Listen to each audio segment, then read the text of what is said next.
In 2018, a group of adventurous friends decided to explore an uncharted cave system in a remote region. They had been friends for years and shared a love for thrill-seeking adventures, but none of them had formal cave diving training. Armed with enthusiasm and overconfidence, they packed their gear and headed underground. From the outside, it looked like just another weekend adventure. From the inside, it would quickly turn into a fight for survival. The first few hours went smoothly. The group marveled at the twisting tunnels, crystal clear underground pools, and the eerie silence that only a deep cave can hold. Laughter echoed off the walls as they mapped passages and joked about becoming famous explorers. But soon, they reached a section of the cave that was far more challenging than they expected. Narrow underwater passages that required precise navigation and careful breathing. Despite warnings from the most cautious members, the group decided to push forward. Equipment began to fail in ways they hadn't anticipated. Flashlights dimmed, air tanks were running low, and one diver became disoriented in a tight passage. Panic set in. The once thrilling adventure became a tense scramble as friends tried to regroup, guide one another, and find the exit. At one point, one member got temporarily trapped in a narrow crevice, causing a domino effect of fear and urgency. By the time they reached an area where a small air pocket was available, the group realized how close they had come to disaster. Outside, rescuers had already been alerted and were preparing a careful extraction plan.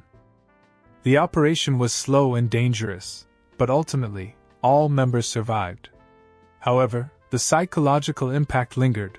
They spoke of panic, claustrophobia, and the realization that nature does not forgive mistakes.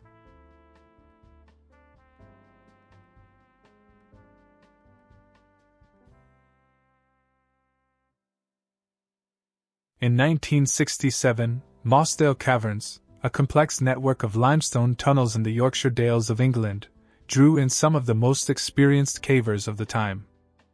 On that fateful day, a group of 6 cavers decided to explore the remote cave system, unaware that the region had received heavy rainfall overnight.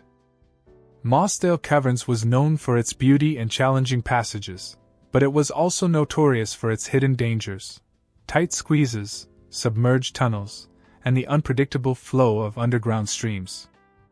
The explorers began their descent in high spirits. They joked and encouraged each other as they navigated twisting passages, enjoying the thrill of discovery. As they progressed, the stream within the cave began to swell from the rainfall outside. At first, the rising water was subtle, barely noticeable. But Mosdale's tunnels are treacherous. Water levels can rise rapidly and with little warning. By mid-afternoon, the group realized they were in serious trouble. Narrow tunnels that had seemed passable were now partially submerged. Strong currents began pushing against them, making progress slow and exhausting. One member tried to retrace steps to find an exit, but the flooding made navigation nearly impossible. Panic started to set in. Attempts to call for help were futile. There was no cell service, and the cave's twisting structure trapped sound. Rescue efforts were quickly mounted when the group failed to return, but the cave's layout and rising waters made access extremely dangerous. Rescuers faced narrow passages, unstable footing, and fast-flowing water. Despite their best efforts, 3 of the cavers tragically lost their lives, unable to escape the sudden flood. The remaining members were eventually recovered, traumatized but alive. The Mosdale Caverns tragedy became a defining moment in British caving history. It led to stricter safety protocols, more rigorous training requirements, and better weather monitoring for expeditions. Cavers now view the event as a sobering lesson in respecting nature's power and never underestimating the hidden dangers that lie beneath the surface. In November 2009, Nutty Putty Cave in Utah, USA, a narrow and twisting limestone cave popular among adventurous explorers, became the site of a tragedy that shocked the caving community. John Edward Jones, an experienced caver in his mid-20s, had spent years exploring the underground labyrinth with friends and family. That day, he entered the cave alone, eager to navigate some of the tightest passages he hadn't yet explored. Nutty Putty was infamous for its claustrophobic tunnels. Some passages were barely large enough to squeeze through, requiring careful planning and a calm mind.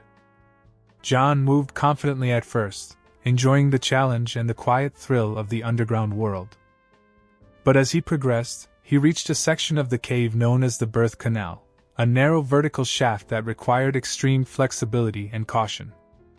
In a moment of miscalculation, John became wedged upside down in the tight tunnel. Panic soon set in, not just for him but for rescuers alerted by his companions outside. Attempts to free him were immediate but extremely difficult. The passage's width made it nearly impossible to reach him safely without risking further collapse or injury. Hours passed as a dedicated rescue team worked tirelessly, bringing in specialized equipment and carefully attempting to maneuver him free. Tragically, despite the rescuers' best efforts, John could not be freed. The cave was permanently closed shortly after the incident, with authorities installing barriers to prevent future accidents. The Nutty Putty tragedy became a stark reminder of the dangers posed by confined spaces underground. It highlighted the importance of never exploring alone